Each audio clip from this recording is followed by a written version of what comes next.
So super madam. మీ family background గురించి చెప్పాలంటే ఏం చెప్తారు? ఫ్యామిలీ, నా family mummy daddy brother marriage అయిపోయింది.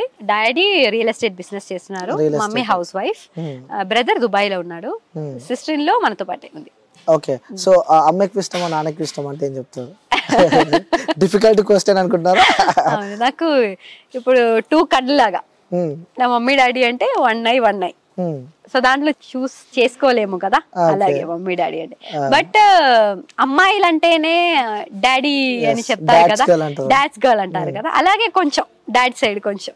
ఓకే. ఎప్పుడైనా మీరు స్కెడ్యూల్లో బిజీ ఉంటారు కాబట్టి, సో ఎప్పుడో సీరియల్ ఈ షూటింగ్స్ అంటూ ఉంటారు కాబట్టి, సో నాన్నని మిస్ అయిన సందర్భాలు, అమ్మ నాన్నని, కొన్ని ఫెస్టివల్స్ కూడా మనము వెళ్ళలేక దూరంగా ఉంటూ షూటింగ్స్ లని అందులో అన్ని సెలబ్రేట్ చేసుకుంటాం.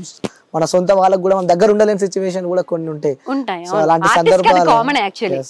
సందర్భాలు ఎప్పుడైనా మీ లైఫ్ లో బాధపడ్డ రోజులు, అరే ఇంట్లో వాళ్ళతో సెలబ్రేట్ చేసుకుంటలేనేమో అని చెప్పి ఎప్పుడైనా బాధపడ్డా? నా బ్రదర్ మ్యారేజ్ రీసెంట్ గా చెప్పాలంటే లాస్ట్ డిసెంబర్ లో బ్రదర్ మ్యారేజ్, ఇప్పుడు ఈ డిసెంబర్ లో 1 year అయిపోయింది. సో అప్పుడు బ్రదర్ మ్యారేజ్ లోనే కొంచెం, ఇప్పుడు నేనేమనుకున్నానంటే మ్యారేజ్ అంటేనే ఒక టైమే కదా, సో అది 1 week సెలబ్రేషన్ చేయాలి, ఒక్కొక్క ఫంక్షన్ నేనే ఉండి ఒక్కొక్కటి చూసుకోవాలని ఉండేది. బట్ అప్పుడు నేను 2 serials చేసుకున్న టైం, ఒకటి మనసంతా నువ్వు, ఇంకొకటి మలయాళం.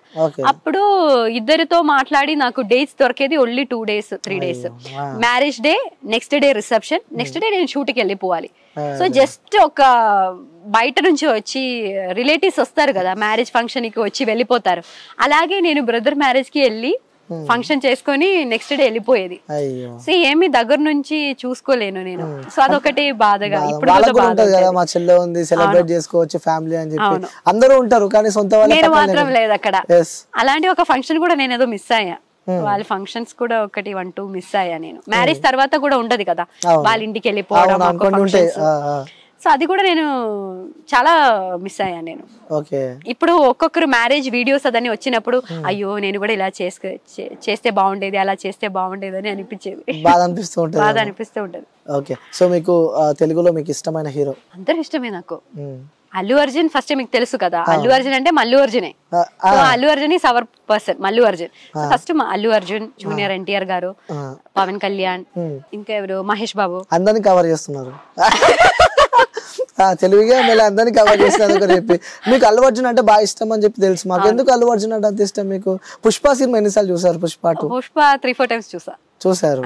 ఓకే. ఎలా అనిపించింది మీకు? నాకు చాలా, ఒకటి మలయాళంలో చూసా, నెక్స్ట్ తెలుగులో చూసా, తమిళ్లో చూసా, హిందీలో చూసా, ఆల్ లాంగ్వేజ్ లో చూసా నేను. ఓకే. సో ఇంత మంది సెలబ్రిటీస్ ఉన్నాక అల్లు అర్జున్ గారు అంటే ఎందుకు ఇష్టం అంటే ఏం చెప్తారు? ఎందుకు తెలీదు, మాస్ అంటే ఇష్టం. ఒకసారి ఆ డైలాగ్ చెప్తారా అల్లు అర్జున్ పుష్ప డైలాగ్? తగ్గేదేలే అదేనా? మీ లాంగ్వేజ్ కూడా చెప్పొచ్చు, పర్లేదు. యాక్చువల్లీ నిజం చెప్పాలంటే నాకు మలయాళం కంటే తెలుగుయే ఇష్టం. తెలుగులోనే నాకు చాలా బాగా నచ్చింది సినిమా. తెలుగు నాకు ఐ థింక్ అల్లు అర్జున్ గారే కదా అది డబ్బింగ్ అది చేసేది, తన వాయిస్ లో వింటేనే నాకు ఒక అది ఓకే. లేదు, కలవాలని చెప్పిందా? ఉంది, ఎవరికి ఉండదండి అంటారా? అదే కదా. ఓకే. సో ఫెస్టివల్స్ అంటే ఏ ఫెస్టివల్ అంటే ఎక్కువ ఇష్టం మీకు? కేరళ ఫెస్టివల్, ఇక్కడ తెలుగు ఫెస్టివల్ ఇప్పుడు సంక్రాంతి. నేను ఎక్కువ యాక్చువల్లీ ఇక్కడ సెలబ్రేట్ చేయలేదు ఫెస్టివల్స్ ఏమి, సీరియల్స్ లో అన్ని సెలబ్రేట్ చేస్తారు కదా, అలాగే నేను సీరియల్ లోనే ఎక్కువ చేసేది. తర్వాత నవీన్ అక్క అప్పుడప్పుడు ఫంక్షన్స్ చేస్తూ ఉండదు, ఏ ఫంక్షన్ అయినా నవీన్ అక్క పిలిచేది. సో అలా సంక్రాంతికి వెళ్ళా, అలా ఏదో పూజలు అదన్నీ చేస్తుంది కదా, సో అలా వెళ్ళాను నేను. ఓకే. డివోషనల్ ఎక్కువ దేవుళ్ళని నమ్ముతారా మీరు?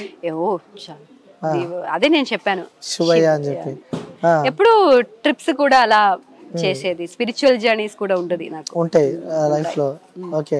ఎక్కువ శివయ్యని ఎక్కువ నమ్ముతాను, అదే ఫ్యామిలీ నుంచే. అలా నా ఫ్యామిలీలో కూడా అందరూ నేను చిన్నప్పటి నుంచి చూస్తున్నాను కదా, శివయ్య అంటే ఒక క్లోజ్నెస్ ఉండదు. అప్పటి నుంచి శివయ్య అంటే నాకు ఇష్టం. బట్ ఇప్పుడు లాస్ట్ ఒక 3 years నుంచి ఇంకా బాగా క్లోజ్ అయిపోయా శివయ్యతో. ఇప్పుడు మనకి కొంచెం కష్టం ఉన్నప్పుడు దేవుడితో ఇంకా కొంచెం బాగా కనెక్ట్ అవుతారు కదా. మనకి కష్టం ఉన్నప్పుడే కదా మనం దేవుడిని ఎక్కువ ప్రేమించేది, తన దగ్గరికి ఎక్కువ వెళ్ళేది. సో అలాగే అలాంటి కష్టం మీకు ఏం లేదని చెప్పి నేను అనుకుంటున్నా. మరి అలాంటి కష్టాలు కూడా ఉన్నాయా మీకు? హ్యూమన్స్ అంటేనే ఎప్పుడు పాజిటివే కాదు కదా అండి, నెగటివ్స్ కూడా ఉంటది, అలాగే కష్టం అంటేది కూడా ఉంటది కదా. సో అందరికి ఉన్నట్టు ఉంటది కదా. అంటే చాలా మంది అనుకుంటారు కదా సీరియల్ లో కనిపిస్తారు కాబట్టి సో టోటల్ డిఫరెంట్ లైఫ్ ఉంటది, వాళ్ళేంటి ఫుల్ ఎంజాయ్ చేస్తారు. ఏంటి డిఫరెన్స్, మనం కూడా హ్యూమన్సే కదా. అంటే ఆఫ్ కోర్స్ యాక్షన్ కట్ తర్వాత అందరు ఎలా ఉంటారో మేము కూడా అలాగే కదా ఉండేది. కష్టం, బాధ, పెయిన్ అంటది అందరికీ సేమే. ఆర్టిస్ట్ కి ఒకటి, ఇండస్ట్రీ వాళ్ళకి ఒకటి, బయట వాళ్ళకి ఒకటి, అలా ఏం లేదు. బట్ క్యారెక్టర్ గా కెమెరా ముందుకు వచ్చినప్పుడు క్యారెక్టర్ గా మారిపోతున్నాం అంతే. తర్వాత కట్ తర్వాత మన లైఫ్ మనకి అంతే కదా.